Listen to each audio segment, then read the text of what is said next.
Ladies and gentlemen, today I want to talk about a very deep and often painful truth: why empaths, the very people who feel deeply, love selflessly, and understand silently, often become scapegoats in relationships, families, and even workplaces. Empaths are like mirrors of compassion.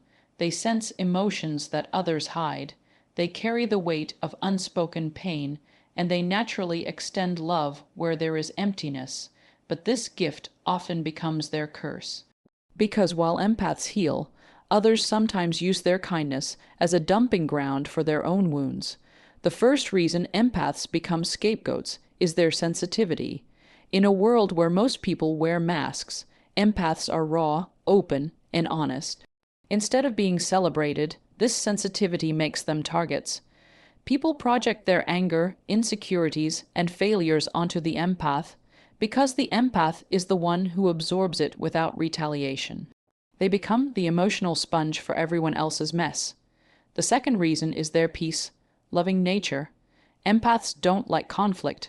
They avoid drama. This makes them the easiest person to blame in any tense situation. Rather than fight back, they often surrender just to restore peace. But every surrender adds another scar to their soul. The third reason is their deep capacity for forgiveness. Even when they are mistreated, they give second, third, and 10th chances. The narcissist, the manipulator, or the abuser knows this and exploits it. The empath's forgiving heart becomes the chain that ties them to cycles of blame and mistreatment. The fourth reason is their silence. While others shout to defend themselves, empaths often stay quiet. Not because they cannot speak, but because they value harmony more than victory. This silence is misread as guilt, and so the empath becomes the convenient scapegoat. Finally, empaths become scapegoats because they shine a light on hidden darkness. Their very presence exposes lies, hypocrisy, and cruelty. But instead of thanking them for the truth, people attack them because it is easier to silence the empath than to face the mirror they hold up. So, what's the message? If you are an empath, your gift is rare. But it does not mean you should allow yourself to be a scapegoat. Your sensitivity is not weakness, it is wisdom. Your forgiveness is not foolishness, it is love. But love must also include yourself. Set boundaries, speak your truth, protect your heart, because the world does not need empaths who are broken. It needs empaths who are strong, whole, and unafraid to stop being the scapegoat. Sensitivity makes empaths, vulnerable empaths, are born with an extraordinary ability to sense, absorb, and feel the emotions of others. This heightened sensitivity is their superpower, but in a world that often prizes toughness, detachment, and self-centeredness, this gift can quickly become a burden. One of the core reasons why empaths become scapegoats is because their sensitivity makes them highly vulnerable to emotional projection. In any group dynamic, whether it's a family, a workplace, or a social circle, empaths become the emotional barometer. When tension arises, people unconsciously look for someone to absorb the discomfort, and the empath naturally steps into this role. Not because they want to, but because their emotional antennae pick up on the stress before anyone else notices it. Instead of deflecting or fighting back, the empath absorbs it, hoping that by carrying the pain, others will feel relief. Unfortunately, this very trait paints a target on their back. People who are unwilling to face their own flaws, insecurities, or mistakes often find it easier to push the blame onto someone else. And who better than the empath? After all, the empath rarely retaliates, and even if they do, their response is soft, compassionate, and easily dismissed. The very sensitivity that makes them compassionate healers also makes them the perfect scapegoats. Let's take a family setting as an example. Imagine a dysfunctional household where unresolved trauma is silently poisoning relationships. The empathic child or sibling will pick up on the hidden pain long before anyone acknowledges it. When arguments break out, the empath's tears, silence, or visible discomfort unintentionally shift attention onto them.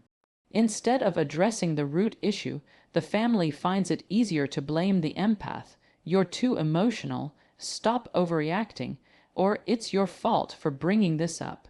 The empath, deeply sensitive and conflict-averse, accepts this blame as a way of restoring temporary peace, even though the true issue remains untouched. In workplaces, the dynamic is similar. The empath often senses underlying problems, miscommunication, unethical practices, or team tensions. When they bring it up, instead of being thanked for their awareness, they are labeled as complainers or troublemakers. Others project responsibility onto them. "You're the problem, not the system." Again, their sensitivity becomes the reason they are singled out. The tragedy is that sensitivity should be celebrated, not punished. Empaths bring depth to human connection. They are the ones who notice when someone is hurting, who offer comfort when the world looks away, and who see potential where others only see flaws. But because society often misunderstands sensitivity as weakness, empaths are left unprotected, exposed to the cruelty of projection and scapegoating. Yet there is hope. Awareness is the first step. When empaths recognize that their sensitivity is not the problem, but the weapon others misuse, they can begin to build boundaries. They can learn to distinguish between what belongs to them and what is being unfairly projected onto them. Sensitivity doesn't mean absorbing everything. It means discerning with wisdom. An empowered empath can still feel deeply without being crushed by blame. They can still care without carrying everyone else's weight. They can still shine without becoming the scapegoat. Thus, sensitivity is not a weakness that condemns the empath to a life of being scapegoated.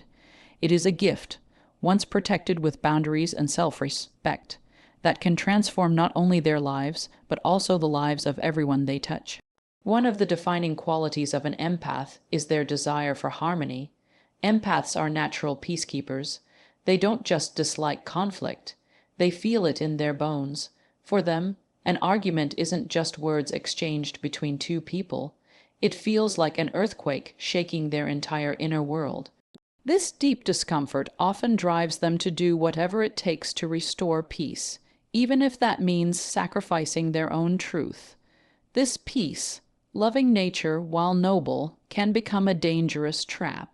When conflicts arise in families, relationships, or workplaces, people often look for the quickest way to restore balance. And because the empath is the first to surrender, they become the easiest target. Others think, if we blame them, they won't fight back. If we put it on their shoulders, the problem goes away. Let's consider a simple example. In a group project, misunderstandings happen, deadlines are missed, and stress builds. Instead of addressing the team's collective shortcomings, everyone points fingers at the empath. Why? Because the empath will apologize even when it's not their fault. They'll shoulder the blame just to ease the tension. And in that moment, everyone else feels better, but the empath walks away carrying guilt that was never theirs. In families, this same cycle plays out. Imagine a heated argument between siblings or parents. Voices are raised, tempers flare. The empath in the family feels the conflict more deeply than anyone else. While others argue about who's right and wrong, the empath just wants it to stop. They step in, apologize, or take responsibility, even when they are not at fault, simply to restore peace. But in doing so, they become the scapegoat, training others to believe that they are always the problem. The danger here is subtle but powerful. By consistently avoiding conflict, empaths unintentionally teach others that they will always absorb the blame. It becomes a cycle. Tension rises, blame falls on the empath surrenders, peace is temporarily restored, and the cycle repeats.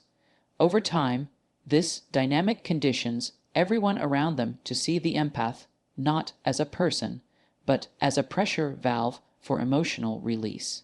But here's the painful irony. Conflict avoidance doesn't actually solve problems. It only buries them. When the empath sacrifices their truth for peace, the real issue never gets addressed. It festers in silence, waiting for another explosion. The empath ends up carrying not only the blame, but also the emotional residue of unresolved issues. The truth is, Empaths must learn that peace is not the absence of conflict, but the presence of honesty. Real harmony comes not from avoiding the storm, but from facing it with courage. This doesn't mean empaths need to start yelling or fighting back in destructive ways. It means learning to set boundaries to say, "This is not mine to carry." It means understanding that protecting one's peace does not require absorbing someone else's chaos. When an empath begins to value their truth as much as they value peace, they stop being easy targets. They realize that conflict isn't always an enemy. Sometimes it's the doorway to deeper connection and real healing. And when they embrace this, they no longer become scapegoats in the name of peace, but instead become catalysts for authentic, lasting harmony. One of the most beautiful qualities of an empath is their deep and unshakable capacity to forgive. When others hurt them, they do not hold grudges easily. They understand that pain often comes from wounded souls, and so they excuse cruelty as the byproduct of someone else's suffering. This forgiving heart makes them gentle healers in relationships, but tragically, it also makes them the perfect prey for those who thrive on manipulation, control, and blame. Empaths forgive not once, not twice, but endlessly. They see potential where others only see flaws. They believe in redemption even when someone has proven, time and again, that they have no desire to change. In this way, forgiveness, while rooted in love, can turn into a trap that binds the empath to cycles of mistreatment. The very gift that makes them compassionate is twisted into a weakness that others exploit. Consider how this unfolds in toxic relationships. A narcissistic partner, for example, knows that after every cruel word or betrayal, the empath will forgive. At first, the narcissist may offer apologies or promises, but over time, they stop even pretending because they realize the empath's forgiveness is guaranteed. Each new act of hurt becomes easier, each boundary more eroded, until the empath is no longer just forgiving. They are tolerating abuse. This same pattern plays out in families. An empathic child or sibling may constantly excuse the harshness of a parent or relative. They say things like, "they didn't mean it," or "they've been through a lot." While this understanding is noble, it can also be dangerous. Instead of holding people accountable, the empath absorbs the damage. Over time, the family learns that the empath will always forgive, and so they become the designated scapegoat, the one who can handle it, the one who will never leave, the one who will always understand. In workplaces, too, empaths often forgive colleagues or bosses who exploit them. A coworker takes credit for their idea, and they let it slide. A boss constantly dumps extra work on them, and they say nothing, rationalizing that everyone's under pressure. Their forgiving nature keeps them from demanding fairness. As a result, they are repeatedly taken advantage of, while those with louder voices escape responsibility. But here lies the painful truth. Forgiveness without boundaries is not compassion. It is self-betrayal. True forgiveness does not mean tolerating repeated harm. It does not mean excusing patterns of abuse. It does not mean allowing yourself to be the dumping ground for another person's unresolved wounds. Instead, true forgiveness means releasing resentment while still protecting yourself. It is possible to forgive someone in your heart while also saying, "I will not allow you to treat me this way again." Empaths must understand that forgiveness is powerful when it is balanced with self-respect. Without that balance, forgiveness becomes a leash that keeps them tied to toxic cycles. People who exploit their kindness learn that the empath's heart is a revolving door, always open, no matter how many times they slam it shut. But when an empath awakens to this truth, everything changes. They begin to see that their compassion is a sacred gift that must not be wasted on those who refuse to grow. They learn to forgive without returning to the same destructive patterns.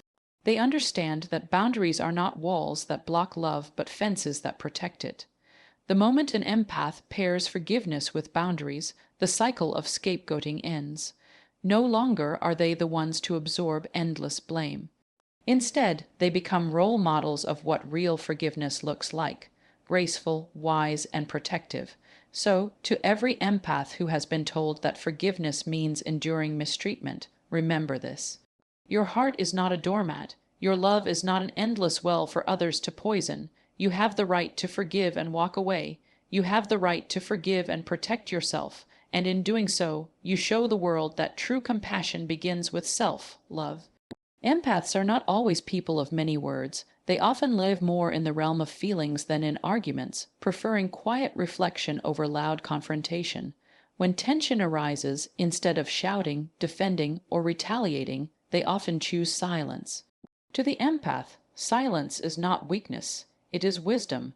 It is their way of keeping peace, of avoiding escalation, and of giving themselves time to process overwhelming emotions.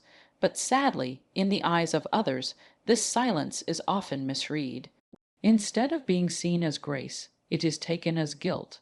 Instead of being respected as restraint, it is mistaken for responsibility.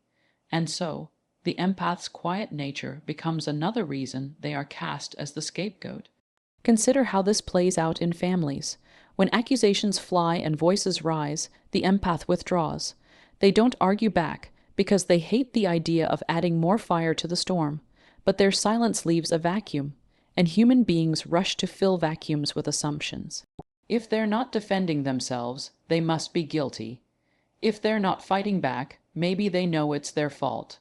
The empath, who stayed quiet to keep the peace, suddenly becomes the center of blame. In workplaces, the same pattern emerges. A mistake happens on a project. The louder, more aggressive personalities jump in to defend themselves, shifting responsibility elsewhere.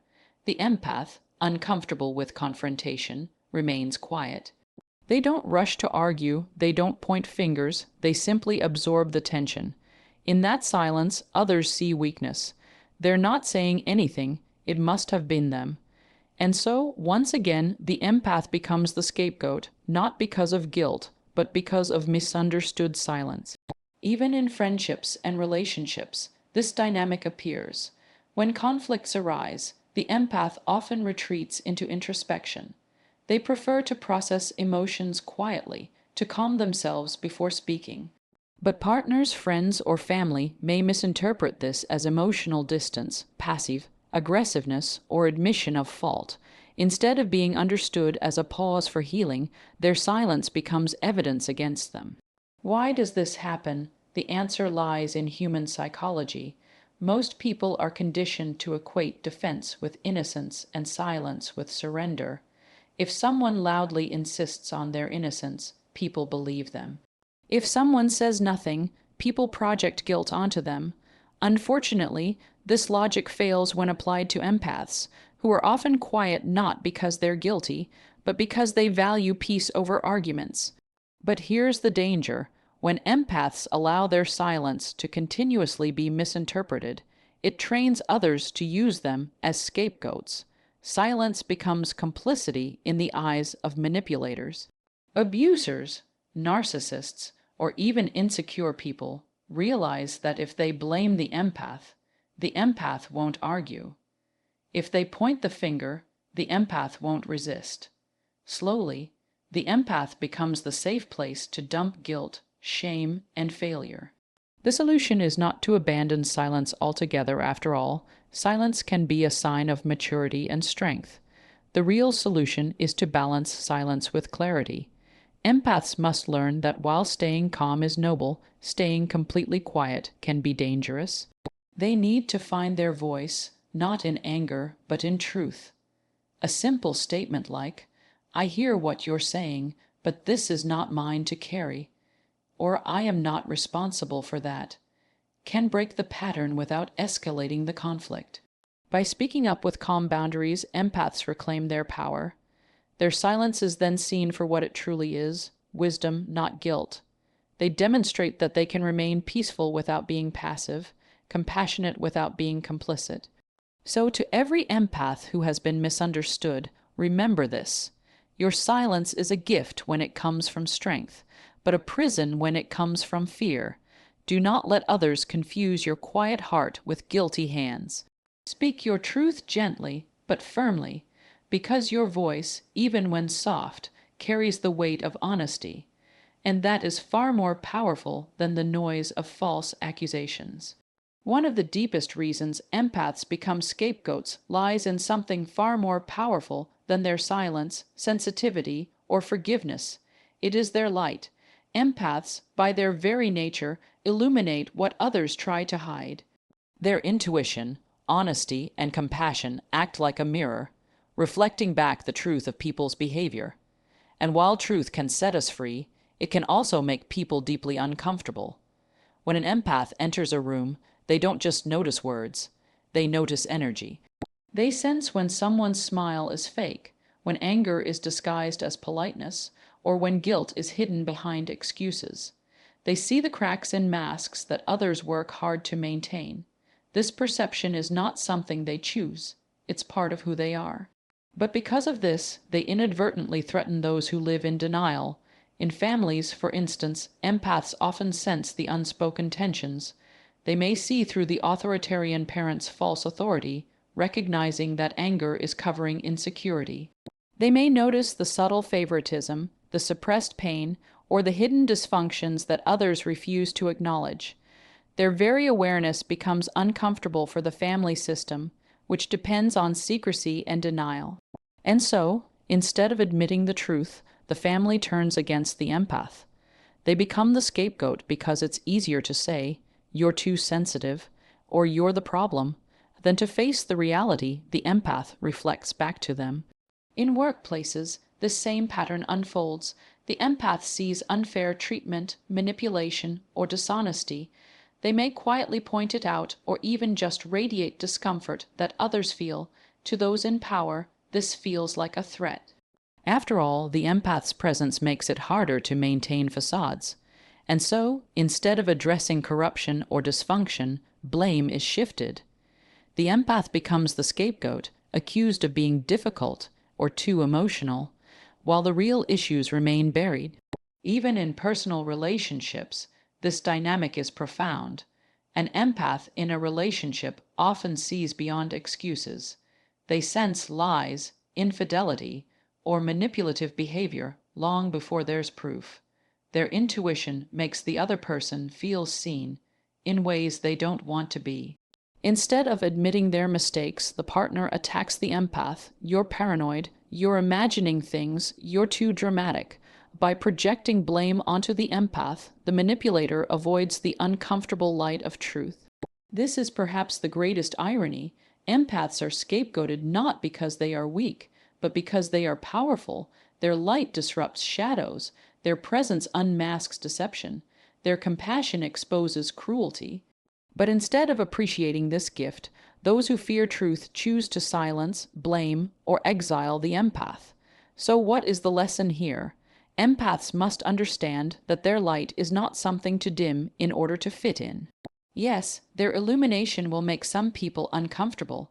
Yes, it will cause them to attract blame from those unwilling to confront their own darkness.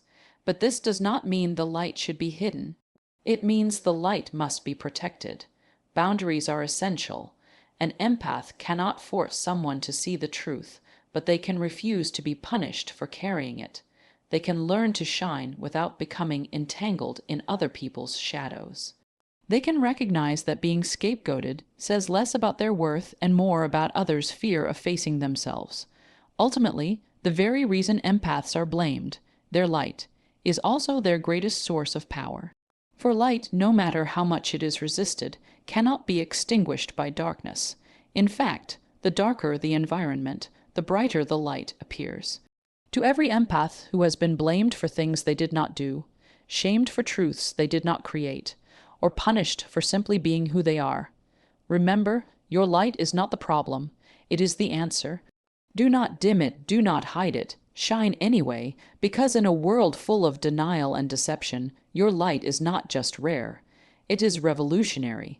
Ladies and gentlemen, we have seen why empaths, those gentle souls who feel so deeply, often become the scapegoats of families, relationships, and workplaces.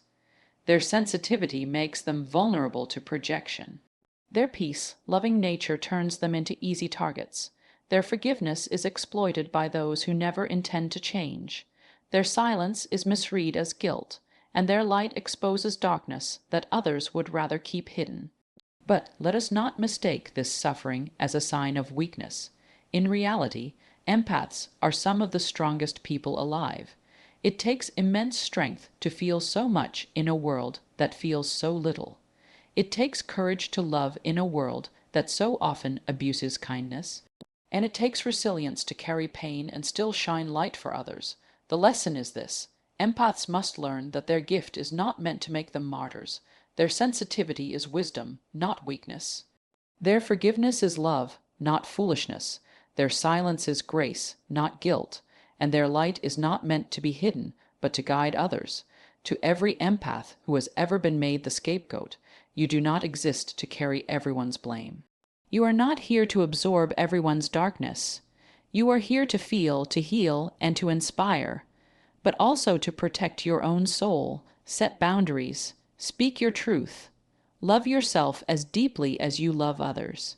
Because the world does not need broken empaths, it needs strong ones, empaths who refuse to be scapegoats, who transform their pain into power, and who remind us all that true strength lies in compassion. Thank you.